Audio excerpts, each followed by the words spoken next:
Ол жаш министрем билеби билбейби күмөнүм бар. Санарип кодексин иштеп чыгуу үчүн канча акча каражат сарпталды? Каржылоо булактарын жана сарпталган акча каражатын беренелер боюнча айтып бергилечи. Кимдер жооп бересиңер? Саламатсыздар, урматтуу төраға, урматтуу депутаттар. Мен бул жакта. Бул Санарип кодекси дигитал касса проекттин ичинде каралып чыккан. Бул үчүнчү компоненти болуп саналат. Бул кодексин караштырганга, разработка кылганда 2,7 миллион доллардын тегерегинде кеткен, бирок бул грант акчасы Всемирный банктын грантынан бөлүнгөн. Грантпы же кредитпи? Грант. Коомчулук билсин, ошону катуураак мындай микрофонго жакыныраак сүйлөгүлө. Биз мага улбай калып атат ызычуудан. Грант. 100% бүт грант менен иштетилип чыккан. Толугунан айтсам, 1 жылдын ичинен каралып чыкты. Ошо 1 жылдан бери мына экинчи окууга чыгарып атабыз. Мамлекеттик кызматтарды санариптештирүү боюнча кандай иштер жүрүп жатат? Ошондой эле электрондук кезек системасын сурап атамын, себеби 1-класска кезекке туруу өтө маселе жаралып атат да. Мамлекеттин санариптештирүү жакшы эле жүрүп атат. Азыр өзүңөр көрүп атасыңар. Бүт спилерге чыгарып атабыз. Эсептеп бербейсиңерби? Кандай иштер? Жакшы эле эмес, начар жүрүп атат. Эсептеп кеткенде биз күн сайын бир мамлекеттик мекеменин сервисин чыгарып туруп атабыз. Акыркылардан силер көргөндө окууга очередке турган сервисти түндүккө чыгардык. Анан кийин оцифруй свои документы деген сервис бар. Никели тиешелүү күбөлүк боюнча аны чыгардык. Андан тышкары оформление, онлайн оформление автотранспорта, унааны онлайн сатып, регистрация кылса болот. Түндүккө чыгардык. Андан да башка кыймылсыз мүлк регистрация сервисин чыгардык. Ал дагы иштеп жатат. Кезектер боюнча өзүңөр билесиңер, түндүктө сонго онлайн кезек алса болот. Ал иштейт. ЦСМдерге да кезекке онлайн алса болот.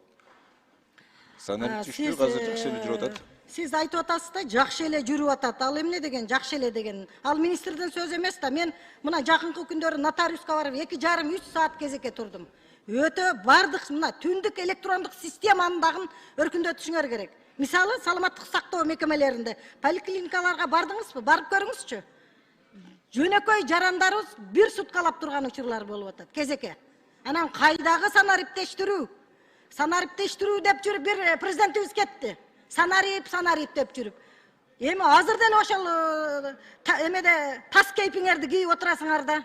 Мен нотариуска барып сааттап күттүм өзүм шаардагы. Эч кандай санариптештирүү жок. Балдардын мектепке эле 1-класска кезекке туруудагы ата-энелердин мындай бир абдан наразычылыктары болуп атат. Аны эме кылган эч ким жок, караганчы. Мына Санарип кодексин кабыл алуу менен жергиликтүү өз алдынча башкаруу органдарында, мисалы, Кыргыз почтасынын ишин, калкты тейлөө борборлордун ишин качан жөнгө саласыңар? Мен айтып эле келем, единое окно, бирдиктүү терезени качан иштеп чыгасыңар? Бардык документти айыл өкмөттөн алыш керек. Жаран. Ар бир мекемеде жүрөт, самсалашып, жөнөкөй бир справка ала албай жүрөт эл. Ушуну качан тартипке келтиресиңер? Анан ишибиз жакшы эле дейсиңер да. Сиз мамлекеттик кызматта жетекчи болуп иштебесеңиз, качан кантип жөнгө саласыз? Мен ошону сурап атам. Анан ишибиз жакшы деп атпайсыңарбы? Ишиңер өтө начар, ишиңер. Эки кое турган иш да силердики. Ошон үчүн мен мына суроолорду бекер бергеним жок. Бул мына эми чоң мыйзам менен келип атасыңар. Бул мыйзамдын мына бир топ кемчиликтери да бар экен. Мен сунуш да бергеним жок экинчи окууга карата. Бул мыйзамды кайрадан карап чыгуу керек болсо, урматтуу депутаттар. Көп кемчиликтери бар. Санариптештиребиз деп бир президент 3 жыл бою отурду. Эчтекени санариптештире албады. Сизге тапшырды, мына сиз дагы жакшы деп атасыз да, ел берсин бааны, сиз бербеңиз. Чыгыңызчы элге кандай болуп атат санариптештирүү деп. Справка алуу кандай кыйынга туруп атат. Сураңызчы элге чыгып, элди регионду кыдырдыңарбы? Регионго чыктыңарбы? Мына бир суроо берейин жөнөкөй. Жооп бересиздерби? Региондорго чыга элекмин. Бирок сиз айтып кеткен жанакы Минздрав боюнча жумуштар жүргүзүп атат.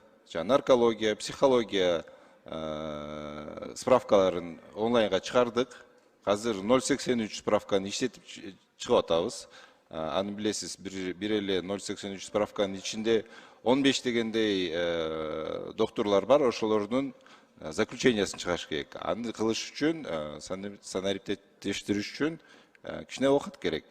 Аны жазып атабыз. Анан кийин МВДнын справкасын эң мындай очередь кылган, кезек кылган справкаларды эң биринчиден чыгарып жазып атабыз. Ошо МВДнын эле наличие несудимостьин да жазап, жаңыртып, жаңы чыгардык. Жумуштар жүргүзүп атат. Анан кийин ошол сиз айтып кеткен маселелердин баарын ушул санарип кодекс менен андан ары күчөтүп, иштетип чыгара алабыз. Рахмат. Аппарат, табло. Рахмат. Табло беребиз. Аппарат, табло бериңиздер. 5-чи процедурный.